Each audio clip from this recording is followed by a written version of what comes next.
新头继续来关心，美国总统川普宣布要换掉因的国土安全部长罗姆，改由参议员穆林来接任。这罗姆是川普第二任期头一位落台的内阁部长，主要就是因为这移民执法的手段引起抗议甲批评，唔才入关。 虽然副总统 Trump 宣布要甲换掉，不过国土安全部长诺姆伫田纳西一场演说当中，却完全无讲，伊会改去做美洲之盾的特使。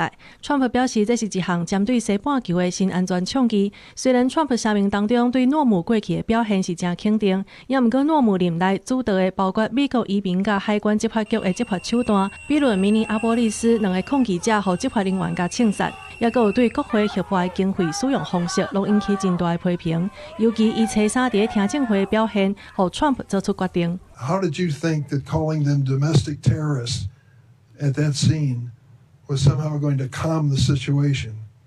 You know, Senator, we are working in those situations where there's a tragic loss of life and that there is something that our agents are involved in, that we continue to deliver information. Is it so hard to say you were wrong?